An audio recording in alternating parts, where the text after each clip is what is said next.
So let's talk about how to stop attracting broke individuals, broke people, men or women, whatever that may be. And the very first thing you need to understand is that you need to tap into their mindset. That is the only way when you're just getting to know a person, if you're going to figure out if they are a toxic, broken person or a whole, healthy person, ready for a friendship or a relationship, whatever it is that you are seeking. And the number one question I ask anybody, whether it's a man or a woman, I come into, like, if they're starting to tell me stuff, I'm like, why? Why is my saving grace question? Why are you going to the gym? Why are you eating healthy? Why? What is your why? Because that tells me so much. Why didn't you finish college? Why didn't you get this? Why didn't you get that? Because you will find out if they're consistent, if they're a liar, if they're just, you will find out a lot just by asking that simple why question. It doesn't have to be something super in depth, right? Number two, you have to understand that a broken toxic person has nothing to give you. Has nothing to give you. You are only going to lose if you are messing with, entangling with, talking to a broken, toxic person, because you are not a doctor. You are not a therapist, and you are not God. You cannot fix something that you did not break. And I really need my women to understand this, because a lot of women try to go in to play Superman and be a therapist to a man. And it's at the end of the day, you did not break him. It's not your fault his mama left, his daddy left, his baby mama's having issues. It's not your fault. And I tell women in my life, like I even tell, just to be transparent, my brother's girlfriend, if my brother's having issues and he hasn't dealt with his trauma, guess what? It's not up to you to fix it. Send his ass to a therapist. That is the second thing you need to understand. And the next thing I want to say is, me personally, I have to be with a optimistic and not a pessimistic person, because the way I was raised was like, there's always a way.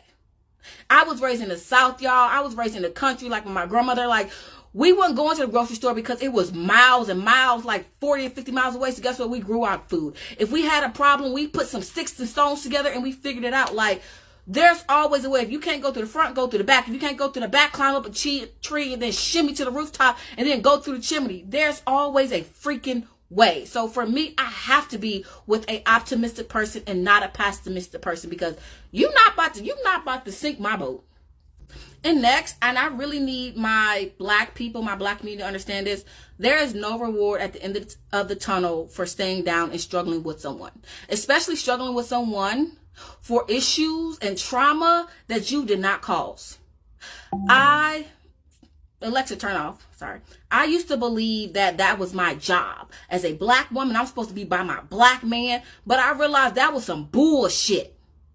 I got nothing. I just got sucked dry and everything taken from me. And it's like, people want to call, oh, well, you haven't healed. No, that was a lesson learned that I'm grateful for.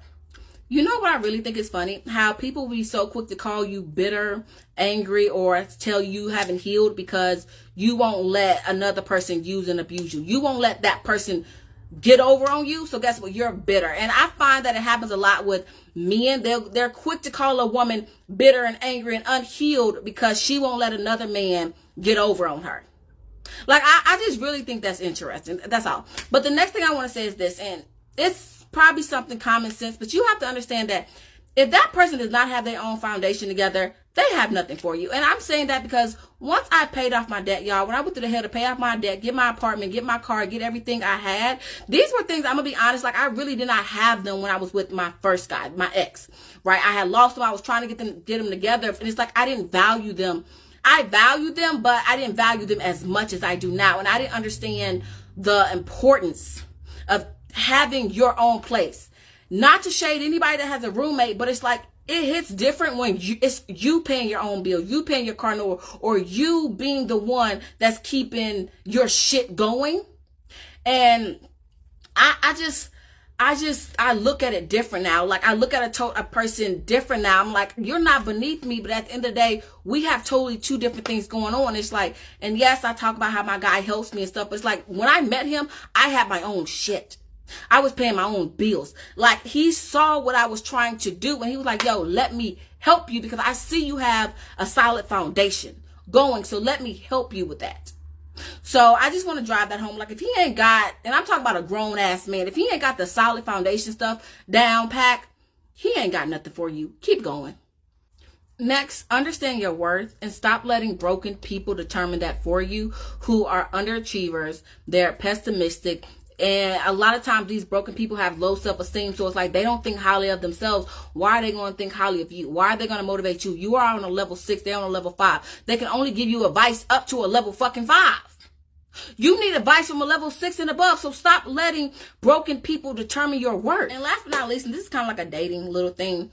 For women, stop leading with like your accomplishments. And I mean like, stop going to the table trying to have a pissing contest with this man. And see what this man is really about. Now, that does not mean lower yourself or this and that. If you want to talk about things because they come up in the conversation, that's great. But if you go up to the table and you're like, I got this, I accomplished this, I live in this house, I live there, I have this, I have that, I have that. Don't do that. Because all you're going to do is attract a man that is looking to take. Trust me, I know I have done it.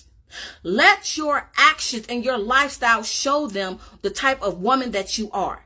That is the way that I really tap into my femininity, because I let my lifestyle and my actions let them know, oh, damn, like she really about this soft life. Like it's a Monday, she and did her business, she and went to the gym, she going to the spa, like now she want to go to dinner, or she relaxing. She's like, I don't deal with stress like that. If it's not come from my business, I'm not really dealing with your stress. And I even tell my guy this, and I don't know if I mentioned it earlier, like, you got 2 times to tell me about the same thing and we've already came up to a solution and you ain't did it and I'm not talking about it no more. So if you want to stop attracting a broken person, or a person looking to use, or a person that you're trauma bonding with, stop leading so much with your accomplishments, okay? Let that man, show who he is. And for guys, a lot of times, like women, we are looking for a man that can provide, a man that can give us the answers. And when you are looking for a woman that has her shit together, a lot of times she's not going to be looking for financial stuff.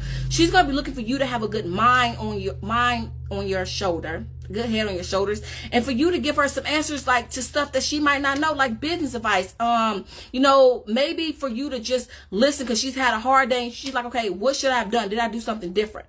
But she's not going to just be looking for you to provide financially. Okay, that's it. Please tune in tomorrow for my 31 days of advice. I love you all.